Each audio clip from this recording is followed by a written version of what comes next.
Well, I just want to say welcome to everyone who's joining us as you are coming in the room. We're really happy to have you today. I'm Joanna Roach with GSN Planet. I'm here with Megan, who is manning the controls and making sure that Zoom goes smoothly, as all things.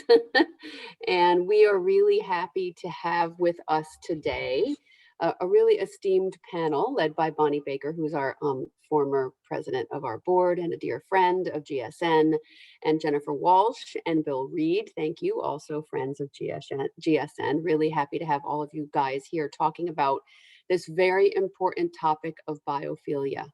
And so this week we're talking about elements and impacts of design. I'm sure that will be a really interesting conversation, something I'm super interested in. And Bonnie, let you take it away and get started. All right. Thank you so much, Joanna. Thank you, Megan. And thanks to everybody that's joining us again today. Welcome back. On behalf of GSN, an organization that is dear to my heart and dear to so many of yours, I'm inspired that we have this opportunity to talk again about biophilia. This is our second of the series, and today we are, as Joanna mentioned, we're talking about the elements of design and the impact of design in our lives, in our well-being, and in our social structures. So for those of you that were with us last week, you met Jennifer. Jennifer Walsh is a dear friend. She is doing phenomenal work in promoting biophilic solutions and our contact with nature and encouraging us to get back into nature. She is an absolute pioneer in this world of biophilia, and she's an established voice in the beauty and retail landscape in the wellness industry. So she's now dedicating herself to educating others and getting out there in nature herself through her Walk with Walsh series, and about the impact of our time spent outdoors in nature on our brains, our bodies, our relationships, and ultimately our future. And so new to us this week, and I'm so excited, Bill Reed is joining us. Bill Reed is also a dear friend of GSN. He is the principal at Regenesis Group. He's an author, an architect, and an internationally recognized proponent and practitioner of integrative systems in design and regeneration.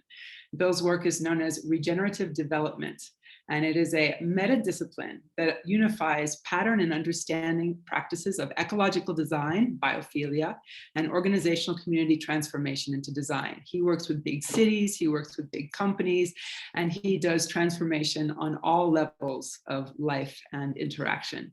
So I'm super excited to have you both with us, and thank you so much. I just want to check in real quick if you can hear me. Megan, am I doing okay with my connection? Okay, awesome. I am going to share my screen here real quickly. Give me a second. So last week we spoke mostly about what the human design is in terms of our relationship with nature. We talked a little bit about the impact of nature on our physical being, on our social wellness, but mostly on our own physiology. And this week we're going to be talking more about how we as human beings create the built environment and what elements we can use to impact that. So I just mentioned Bill and Jennifer. Here they are, and they're lovely pictures. And so we talked about biophilia last week as the basis of the root of the word. Bio is life, and philia, the love or affection for. It's generally how our bodies respond to nature, how it revitalizes us, and how we are able to be healthy, well, vital when we're connected with nature. And I just wanted to repeat this little phrase here. Nature is not only nice to have, but it is a have to have for physical health and cognitive functioning, from The Last Child in the Woods book. And we also talked real briefly about where this term biophilia comes from, the books that were written throughout the last few decades. Anyone that's interested can look those up. I won't go back into those too much, but it just gives us a framework for where the term biophilia has come from. And the principal concepts that we spoke about also were a little bit about this idea of wholeness and integration. So being part of an entire living system is not compartmentalized, it's more whole and integrated. And also the idea that this bio concept, anything that is living or that has life, has movement. It's dynamic. It continues to move. With stagnancy comes death or termination. So anything that we're talking about bio, consider movement and also rhythm. So we also talked about the idea that it's not so much nature in itself that gives us the health and well-being when we're in contact, but it's how we tap into, through our own biology, our own consciousness, that rhythm that's found in nature. We talked about the idea of vitality or vitalizing. So these built environments or this contact with nature brings more vitality to our physical form and being. And we talked about form and function as a basis for creating that connection. Again, this series is an introduction to biophilia. So all of these concepts can be delved into through much more depth, much more exploration, and a lot of science and evidence behind that. So that's one of the things we'll be talking about with Jennifer and Bill today. But we're doing this 3-part series so that we can get our feet wet, we can start to understand the terminology and the concepts behind it, and then we can use that to bring on a new and even deeper conversation. So here we are. We started off last week with a little tiny look into biophilic design, and I just love that, rediscovering the intuitively obvious, from Bill Browning and the Terrapin Bright Green. I'd like to start off here and ask a little bit of from Jennifer. Jennifer, what is it that you find with biophilic design and in your work with bringing people back into nature? What is it that really brings us into this connection? What do we feel when we first? I love that, because it's this We'll point in time. Are you there? Yeah. Can you hear me? I'm here. So I think it's just point of time. Yes, that's so fascinating, because the pandemic kind of let us explore a little bit more in our own backyards to reconnect with nature. So I think this time of understanding biophilia and biophilic design couldn't be better, because we have been so separated from the natural world for so long. So when you talk about the intuitively obvious, it's funny, because in the work that I do, people will say, well, wow, that makes so much sense, because our brains automatically see something alive. If they see like a wood feature or water feature, something indoors, the brain automatically goes into this kind of mode of, oh, a tree, that means it's alive. Okay, that's good for me. And it just fundamentally just shifts your brain. And that we are systematically connected to those that are lifelike. And we can't change that. That's why we're biologically created that way. We are biological systems, and just like nature is biological systems, we want to reconnect. So we built these environments for the past 50 to 100 years of separating ourselves from the outside world, and we become so unwell because of it. And I think now we're finally able to kind of look back and say, wow, what were we doing that was so bad for us to really disconnect us from the natural world? And it's so interesting, because there's something called fractal fluency. So fractal fluency is like we're predisposed to relax immediately around natural settings. So even if there's a huge, beautiful plant, like behind you, Bonnie, like you'll see something in a room and it automatically just makes you feel at ease. Even if there's just a beautiful view, if you see something that's natural, you are predisposed to feel at ease and calmed. Which is really interesting in my work, to get to see people finally like understand how impactful that is for our overall health and well-being that we never thought about, because we just never talked about it. So I'm so glad you're bringing this topic up to people to really discuss, but that's what I'm seeing so far in my work. Beautiful. Thanks, Jen.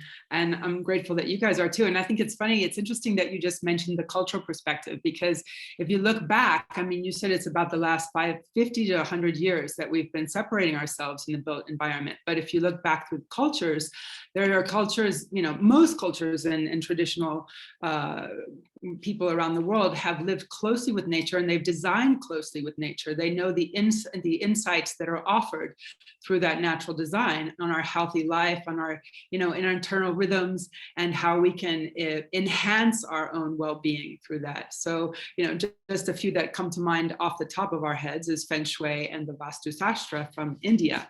But, now it's interesting also, because we're looking at, even in Silicon Valley, the tech moguls have decided to bring, biophilia into their technological environment.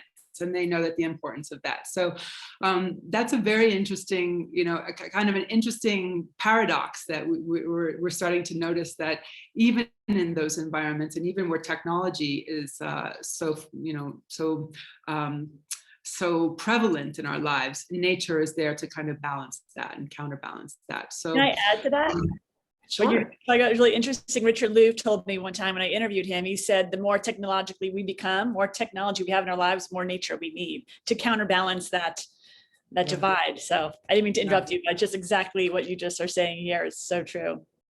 Well, and so that I put that back out to both of you, so we know now that nature in the environment of work and in our offices can help us to have a greater productivity. It can help to balance out stress. It can help us to have, a much more effective creativity and longer stamina. So why, instead of companies focusing on how to counteract the loss of productivity now, what are some ways that they can turn to biophilia and to biophilic design in order to enhance, even the company's productivity in our workplace environments? I'll throw that out to Bill first, and then back to you, Jennifer. No, I think that's Jennifer's. Well, there is there's measurable changes in there's so many great studies like Salk, the School of Science. They're doing so much work around what's happening, the measurable difference of environments, like work environments that have biophilic design and those that do not, and the loss of people that don't show up to work, sick days, morale. It's all, you can see it's all mapped out in these really interesting studies and research. So I think there's so many now, going back to especially being here in New York City, I'm seeing a lot more interest of people saying, oh, well, how do we attract our staff back? Because people don't want to go back to work. They're not ready to go back. So the conversations I'm having here are really interesting because they're finally recognizing, oh, if my team is boosted by the morale, they're talking a lot about, of course, air quality. So how do we have these giant buildings and we can't open windows? So how do we have to have strong air quality? We have to enforce some kind of more greenery, and also natural elements that are if we see like fractal patterns and even like carpets that look like leaves or water patterns, people finally go into a calm state or a relaxing state. So I'm happy to see this is more prevalent. In all of our work, we've been probably talking about it for like 10, 20 years, but I'm happy to see that more people are understanding the impact for our overall health. Right. Bill. Now I'm going to be a bit of a curmudgeon here. Please do. So it is what Bill Browning's statement of, the intuitive, it is obvious we're happier among it with a tree, right? I mean, the Wall Street Journal, I'm old enough that a Wall Street, I've seen the patterns in the Wall Street Journal, but every 10 years, they probably pull it out of their files. There's an article on what you can do to your house to increase the value. And you can add a kitchen or a bathroom addition or a study, and it has a certain percentage of return on investment. But plant a tree, multiple times of return on investment, and it's free almost. So it's just, anyway, that's a bit of a curmudgeonly. We've known about this for a long time. It's kind of hard to believe that we have to actually justify that we do better with nature. But the productivity issue is a very real one and an important one, and is a good argument. Maybe it doesn't work that effectively because I've been talking about green building work and how it improves air quality and natural daylighting and all that improves productivity, but it doesn't seem to be convincing yet in terms of the corporate America. Maybe that's changing, and what you're saying, Jen, sort of verifies that. But I'm going to go another level of, I won't call it curmudgeon, but I want to enrich the discussion about what, if I can do this, Bonnie, I'm not, you give me the hook if this is not appropriate at this moment, but is that loving nature, when we're talking about what it can do for us, that's like loving a person for what they can do for me. As necessary in any kind of relationship, it has to be a reciprocal, mutually beneficial, or should be a mutually beneficial relationship. So the question I ask is, what can we do for nature? And so design certainly goes one way, but the source of design actually needs to emerge out of our relationship to basically help nature recover itself because we've done so much damage. And I'd like to share something called Carol Sanford, the business consultant, calls the 4 paradigms. May I do that right now, Bonnie? Please go right ahead. Okay, so I'll just flash on this. All right, is that visible?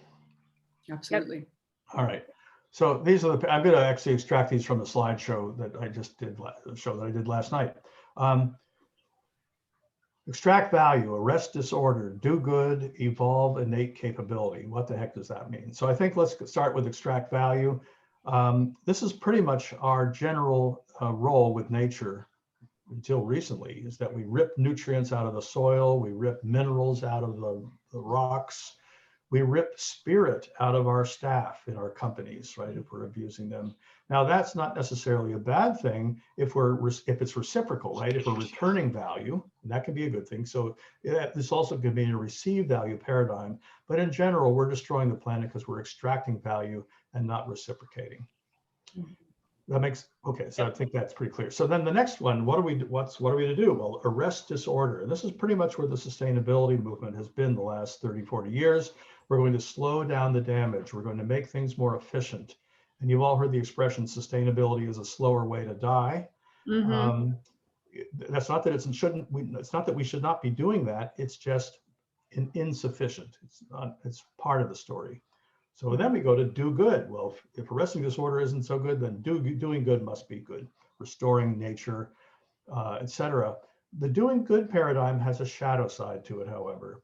And when we do good, when we impose our idea of good on another living entity, like a city or a culture, think about the World Bank or the International Development Community going into South America or Africa and saying, you got to do like we do in Europe because we know best.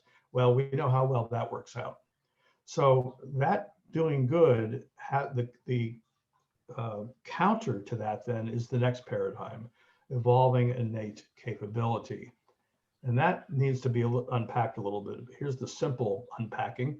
Whether with people or life sheds, every living entity asks that we approach it individually to reveal and support its unique potential.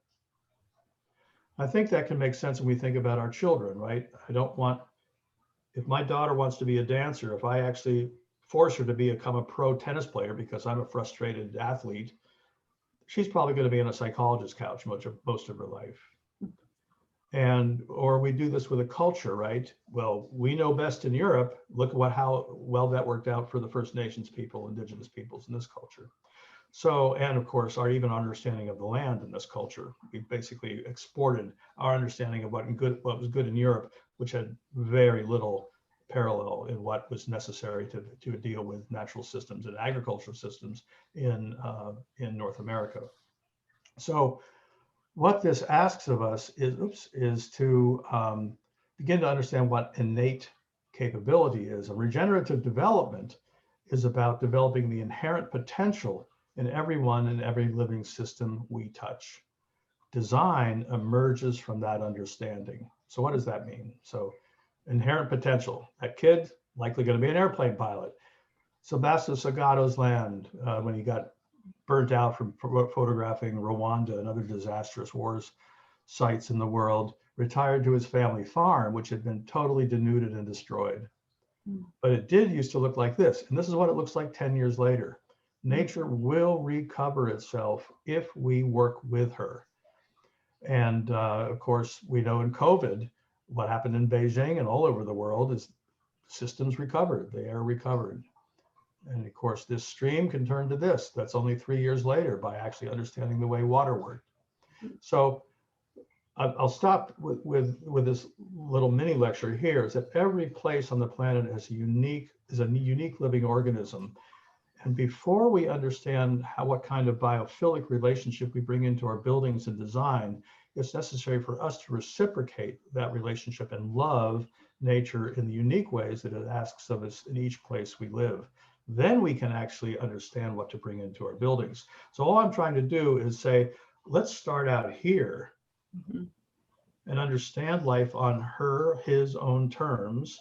And then with that relationship established, then we're going to have a biophilic relationship, not only in our building, but in our site, in our community, and actually to allow it to evolve forward, because our role is to help support evolutionary capacity, not just to be, I'm going to be really snarky now, not just to be entertained by nature.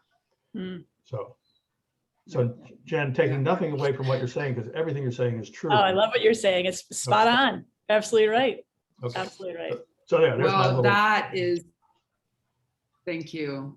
Thanks, Bill. I always find it so inspiring to listen to you and your experiences, but it's precisely why we have wanted to do this series and to bring it into this 3-part series, because I think the first thing that's important for us to understand is our own inherent physiology and our own, design, our human design, which is what we essentially talked about last week, in order to be able to understand how we are part of that constant and consistent evolutionary process with nature, not outside of nature, but within nature.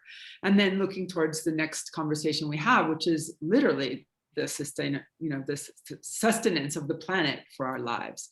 And one of the next questions I was going to ask you is precisely that. What is the paradigm shift that we need to have in order to really be biophilic in our approach? And you mentioned to me earlier at some point about the anthropomorphic perspective that we have. And so what's the next step?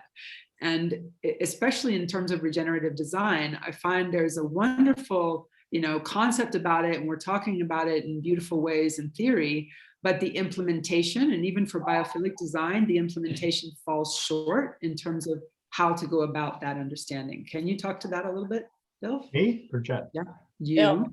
Well, okay. So, yeah, well, and I love the term biophilic. Sorry for my dog going crazy. I love the term biophilic because love is reciprocal, right? It needs to be mutually beneficial. And so what it asks of us, sorry, I'm going to close this door. What it asks of us is to be humble and want to learn from our relationship, our whether it's a human being or a plant, is how do we, the word stewardship we often use in this work, say we need to be stewards of life. And I think that's even sending the wrong message. What the best term that I've seen come up, at least in the English language, is gardening. Because gardening requires reciprocity. We're giving to life, it's giving to us. And Aboriginal peoples around the world have basically managed their ecosystems, by the way.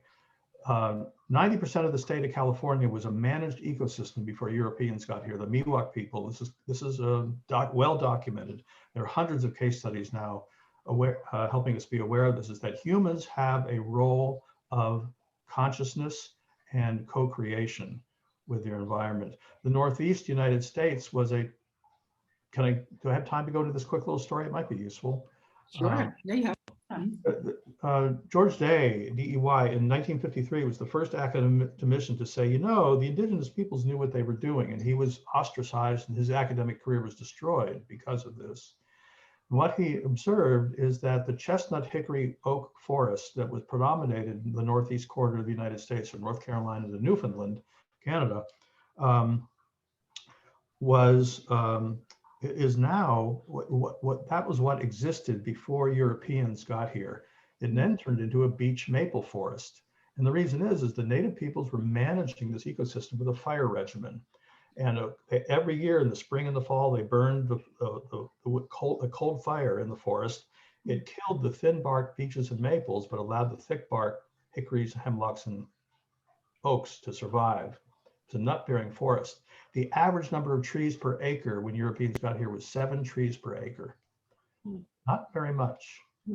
And it was a much healthier and diverse ecosystem than we have now. Even though we think the more greenery, the better, it's not so. So those people knew what they were doing. And when Europeans got there, they said, everything needs to be in rows, stop this fire nonsense. And so the idea here is that humans have a very important role to play with the environment. And once we acknowledge that role, that will truly allow us to be biophilic. I hope that example made sense. I'm not even sure that it just kind of came out. That was great. Okay. Well, but I think that that's a really important example, and I'm actually going to share my screen again. I think that's a really important example, Bill and Jen, because for one part of our understanding of where we're going in terms of biophilia, in terms of also sustainability in general and regeneration, is understanding nature not as a commodity. So it's this transactional nature that we mentioned before also of how to go about either using nature for this purpose or how we extract from nature instead of thinking of it as a regenerative living system that we're part of. I bring this back up because this is where we start to look at what, at least in terms of Bill Browning's work, there are these kind of three categories of how we interact with biophilia. But even within this, there's not the integrative systemic approach of a living system. So that's the piece that I think we're trying to approach and get to, and hopefully we'll continue to move forward in. I won't spend too much time on here, but that's where we're looking at, it's more than just putting a plant or a decoration in your office and saying I have biophilia. It is literally the construction, the design work that allows for, whether it's energetics or harmonics, and bringing the environment to being a living space. And bringing the living environment into our space. And then also the energetics, which is attuning with the more subtle energies of the earth, which we just can't even get our heads around mostly right now. Well, I love that word, that energetics, because how do we actually attune ourselves? That's really the question. Yeah, that's where we're going. Yeah, I think that's one of the most important conversation, drivers that is starting to emerge now as we look at the situation that we're on as an evolving species. And Bill, you also talk about this, and we've talked about it before, is that vitality is one thing. To get to the vital piece is okay. You have vitality in the life that's there now, but we're all vital, right? That's that. We don't have to try too hard at that. Right. Okay, but are we viable? Go on. Go on.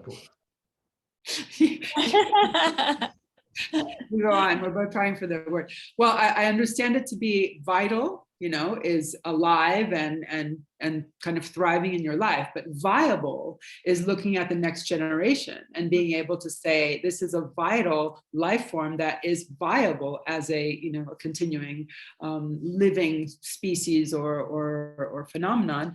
And then even further than that, there's more steps. So talk to us a little bit about that. Yeah. So if you're vital, your heart's pumping, you're breathing, you're alive, right? That's all it really means. In order to maintain that vitality, in order to be viable over time, we need nutrients and intelligence and exercise, right? So now for a species to be viable over time, it needs to be participating in evolutionary dynamics. Evolution will leave you behind unless you actually keep up with it. And that is actually, in some degrees, it's conscious. It's a conscious decision. So an example that I always use is the McGill University Dental School had an exhibit on their first floor in one of their old main buildings of a dentist chair from 1890, which is kind of a frightening thing. And the story was, unless we evolved, like with the University of Pennsylvania, we would be out of business. And it's the same way with species. So any entity, a corporation, a human, we actually have to evolve in relatively parallel iterative steps as things advance. We can see that in our society. We're definitely different than we were 50 years ago. How do we respond to that? So being conscious of that is the role of society. And in our design, so when we do regenerative projects, we are not just building a thing, we are building the capability for a long-term, forever relationship with the environmental systems, the ecological system, the social ecological system that we're part of. That's a regenerative development deliverable. Design comes out of that. Okay, there's my little. No, I think that's great. That makes so much sense, Bill. I'm glad you brought that up too, because I think we have to be symbiotic together, because if we're not, we're going to be unwell. And I think there's so much conversation around making things sustainable. And we've kind of talked about this like last week.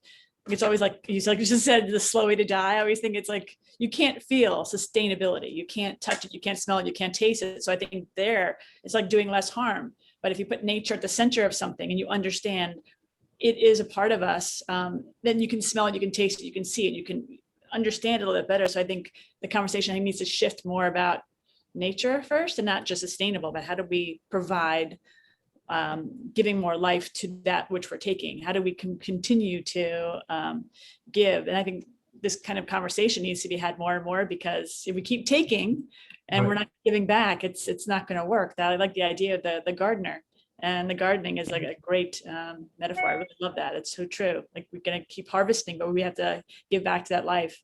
And I think people in the past year, I think I saw like 22 million gardens were planted in the past year, home gardens, and 22 million more than ever before, all because of COVID. And I think people are finally listening, I hope. That's an amazing stat. Wow. 22 million gardens were planted in the past year. Very cool. Yeah, it's incredible. Home gardens. So one of the questions that would raise in my mind if I was listening, and so appreciate people saying otherwise, is, all right, now how do we get our hands around working with nature? And one of the first things that we've learned in our practice is that you can't just it's not just abstract and say nature out there, is that we actually need to look at the watershed or the life shed that we live within, because those are unique. And how does life want to express itself in those watersheds? Because our buildings are part of those, and we can either contribute to that watershed or destruct. What's the right word? I'm struggling with English. Anyway, we can actually destroy instead of co-create. So our responsibility is to ask, what does this place ask of us in order to express itself? Just like a child, what is my child asking of me in order that she becomes fully able to express her essence, her authentic self? And that requires having some additional people on our design teams who actually can help us understand those recurring patterns, not what we've imposed upon it, but we actually have gone back 2.5 billion years and still find the effect of that geology on the nature of culture, which is a fun story. If we have time, I'll share one of those, but just wanted to raise that up as an issue. I think we're going to give you a whole session on that one, Bill. Sure, that could be actually great. Well, so those are the types of questions that we're looking to get into, when we look at this, because it's not just enough to say, and I think that this particular session is important to look at what are the design elements, but it's not just about the building materials or, the types of structures that we're building. And if we look at, the whole idea of biophilic design and biomimicry, how does that come then back into us reflecting the outside world into our nature, and then our nature into the outside world? And so this kind of complete life cycle loop is the one that we're looking for and saying, we're in a biophilic relationship, really loving life and loving nature. And so how do we go about that in terms of our, it says here, our urban planning, social ecology, and creating more and more awareness around those aspects of it. I'd like to touch on one thing here with Jennifer. Actually, we have such a great focus right now on the wellness economy, and there's great work coming out of the Global Wellness Institute on the wellness economy. Every year we look towards like new stats on the wellness economy. But Bill Browning actually does talk about the biophilia economy of biophilia. And so I wonder if you could talk to us a little bit about that, and how are we able to change this this kind of approach to life and our businesses and the bottom line into an economy that supports that? And then I'll come back to this one. Yeah, actually, that's for both of you.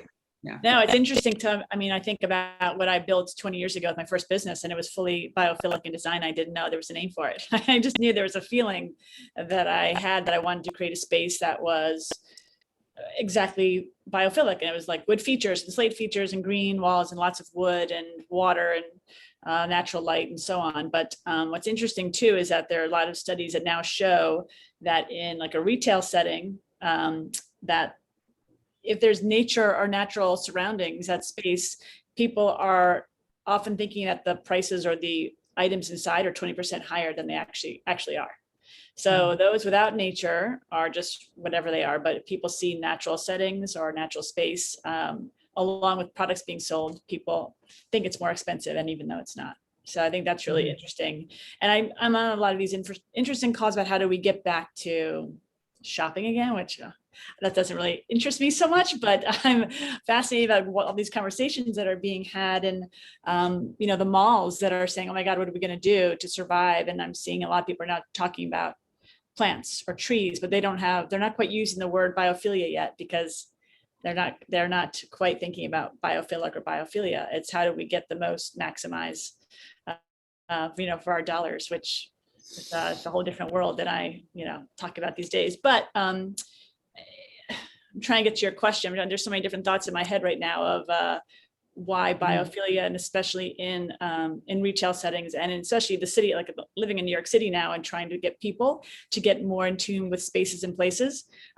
Even Lincoln Center, it's been empty for over 1.5 years, and the massive courtyard in front of Lincoln Center where the operas are held, they've made it into a green space.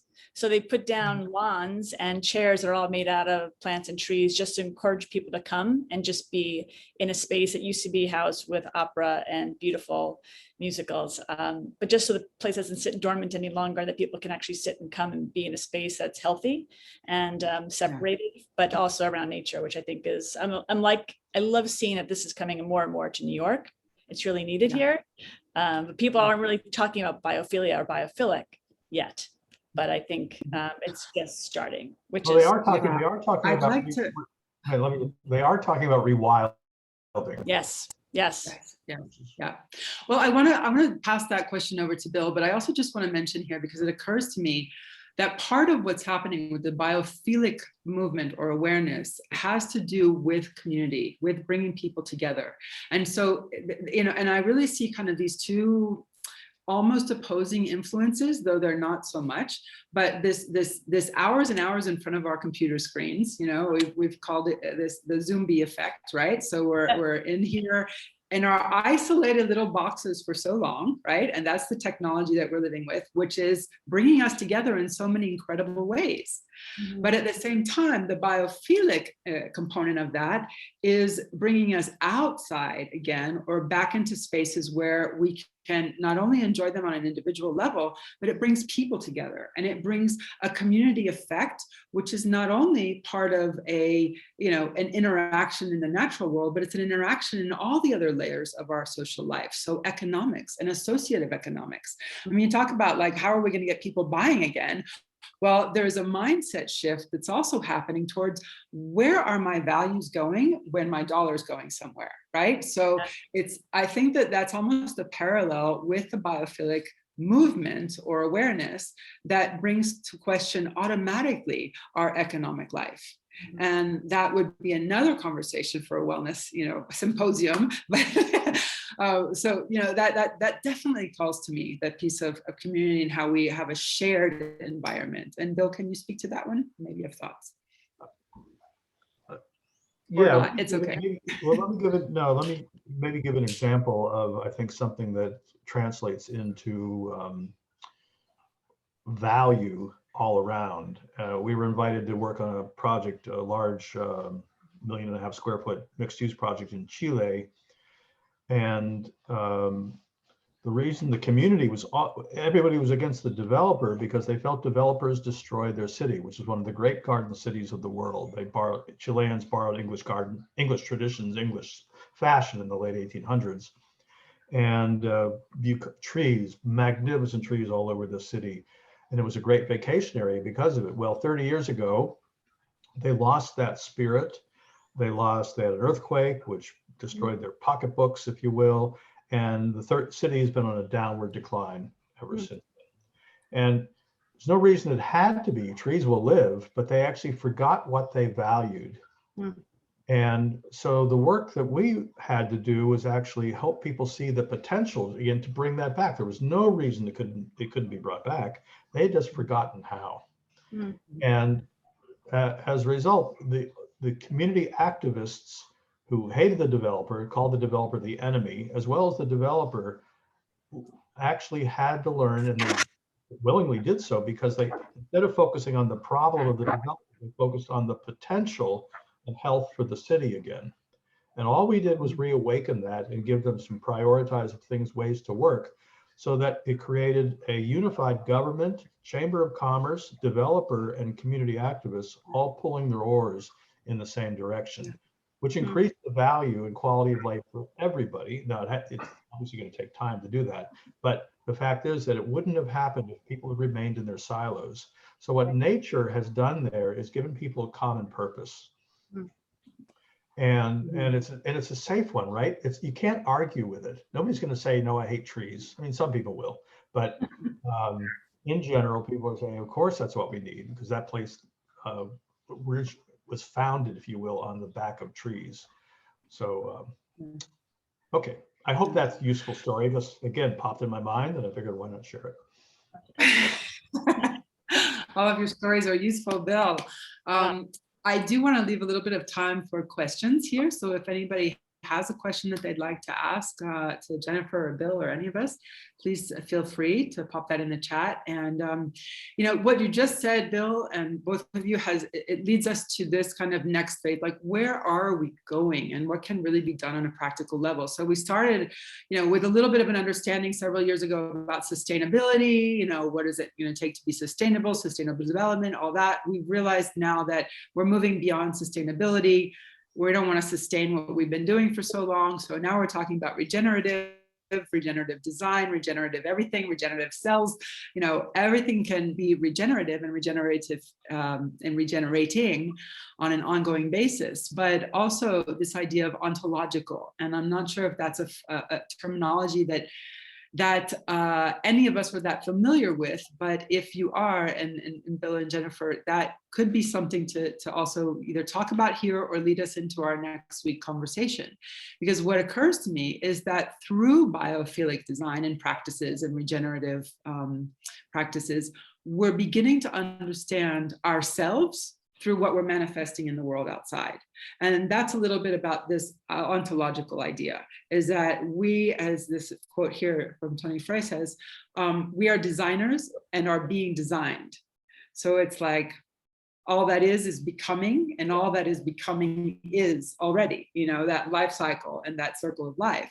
So that is a very interesting aspect of where we're headed and our awakening as a human, you know, community. Yeah, please, Bill. So I would not separate ontological from regenerative, because to be regenerative requires an ontological understanding of all life. So basically the nature of the essence of any individual entity is becoming, right? If it's alive, it's becoming. And so regeneration can simply be summarized as, and if you look up the definition of ontological, we'll talk about the essence of the entity. Regeneration, if you have to summarize it from our school of practice, is essence to essence relationship, which is ontological relationship. You can't do regeneration without an ontological relationship between entities. So I wouldn't say, and maybe nowadays we need to make that distinction, because regeneration now means almost anything you want it to mean, just like sustainability. So I'm glad to see you put it there, but I do want to reinforce that the whole point of regeneration is to work at that level of ontology. I'll put it like that. Good. That was easy enough. I'm in edit mode. Jennifer, is there anything that comes to your mind in that piece as well? No, Bill just kind of nailed it right there. I mean, that's beautifully said. It's so, I never even thought about the essence to essence and also the becoming. And you can't have one without the other. So that's absolutely true. Yeah, yeah. Well, I like I said, I do want to leave it for some questions if anybody has some questions in there.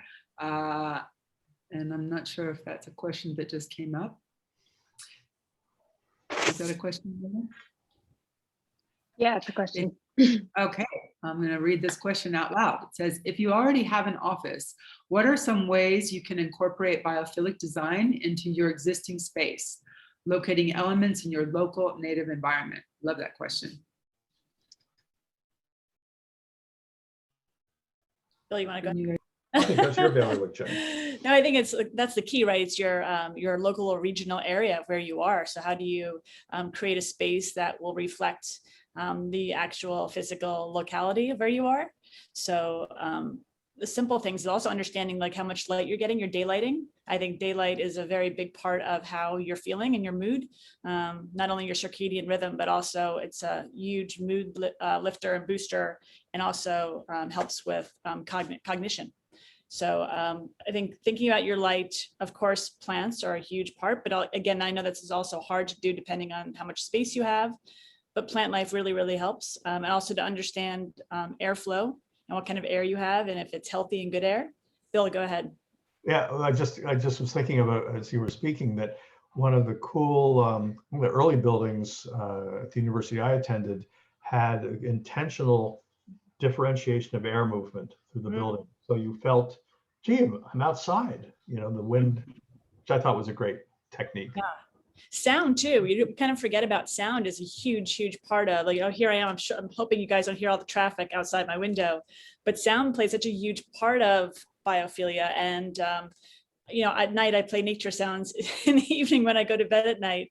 But sound has a huge impact of once we get distracted by sounds, it takes our brain quite a while to then recalibrate to go back to what we were doing.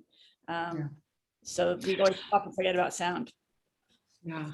I love all of those pieces. That's all, everything that you guys have said is so important. And there are so many ways to connect into the space. So even I would even suggest just a simple, take the time to be in a space and feel it, and that sounds weird for some people, but it is one of the greatest things that we can do for ourselves when we're spending a lot of time in a space, is to just be in there and observe, observe where do I feel that there's either darkness, or maybe there's a pile of things that sits there for a long time, or maybe there's, an aspect of the room or the space that does not call to me or does call to me. So that tuning in, I think, is one of the first steps in biophilia and having a biophilic approach to life that we just don't think about. And like you said, Jennifer, I mean, sound moves energy and moves kind of the feeling in a room.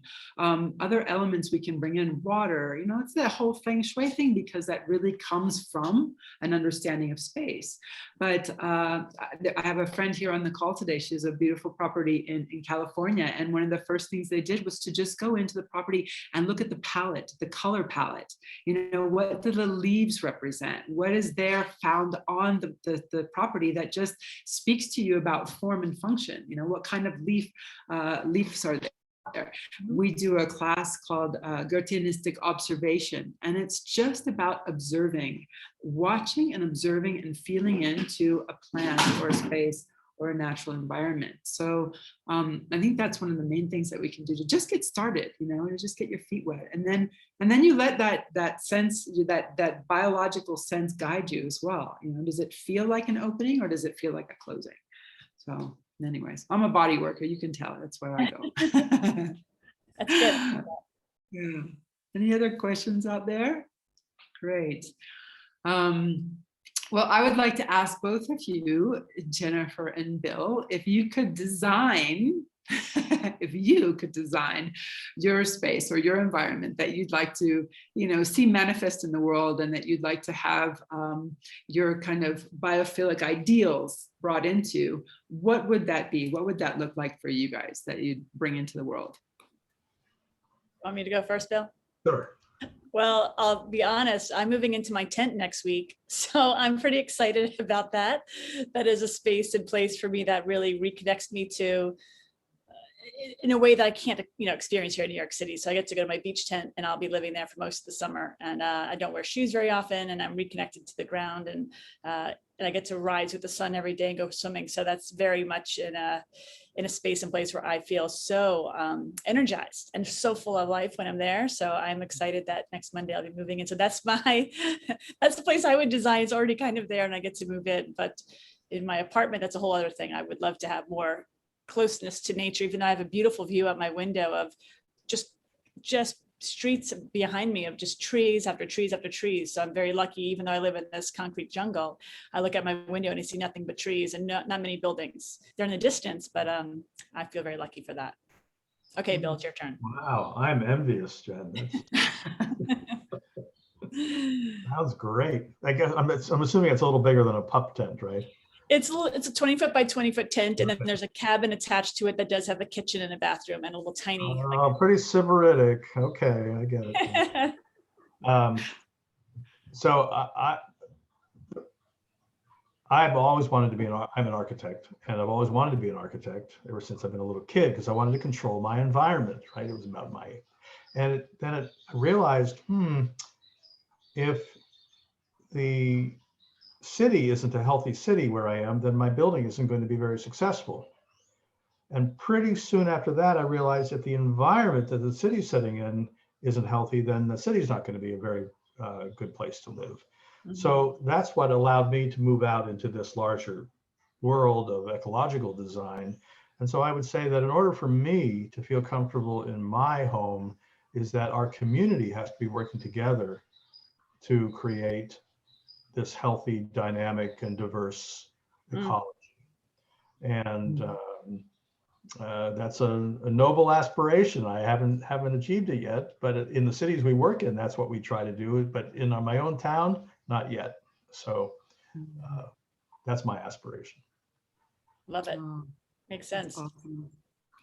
Wow. Well, I am super grateful. I think for me, if I was to say, I would just want to design something where I can feel connected to the stars, where I can just be there looking up at the stars every night and feel completely connected to the cosmos. I'm kind of like that, but any little piece. Yeah. Oh, beautiful. I'll come visit. Please, everybody welcome. And I think, part of it is just every little bit that we can do to connect and to continue to center ourselves in our, cosmic position as part of this life cycle. And, whether it's bringing a leaf in from outside and putting it in a box like we have behind me, or whether it's a plant that you can tend to, or whether it's, the color, the airflow and things, as long as there's that conscious connection into what we're living, what we're interacting with on a daily basis, I think that's the start of biophilia, and that those roots go deep and those roots are profound, and they do affect our own inner psyche. So that when we go ahead and make our next decisions, or we're planning for our next business or our next project, then it's there, and we have that within us. So let's see, I'm trying to come up to our next slide and it's not going. Oh, we ended on this one last time where we talked about, I see a time of 7 generations with all the colors of mankind, when all the colors of mankind gather under the sacred tree of life, and the whole earth will become one circle again. And I just find that so powerful to be able to bring that back up, because it's like Bill was mentioning, it's about not just our experience, but also the future generations' experiences. And then one last, oops, I don't think I have that last slide. Anyways, there we go. Oh, here. So again, my good friend Dennis Kloschek, who always says, nature is wise, but not free. And the human being is free, but not always wise. So perhaps with our biophilic designs and our human community, we can become much more wise, have a little more wisdom, and look forward to the life together. And I would love to say thank you to everybody that joined us today, and especially to GSN Planet, Joanna and Megan, and to you both, Jennifer and Bill. I hope that we can continue this conversation many a time. Thank you. Yes, thank you. Awesome conversation. And yes, we will. We'll be back next Tuesday at the same time, same place. So be sure to make it next Tuesday. And thank you all again. There's a lot of businesses and spa owners on this call, and I know that they will start incorporating this into their businesses, because not only helping them, but their staff to all work in a more cohesive way. So thank you so much, and we'll see you next Tuesday. Thank you, everyone. Everybody. Bye. Have a great afternoon. Bye. Bye.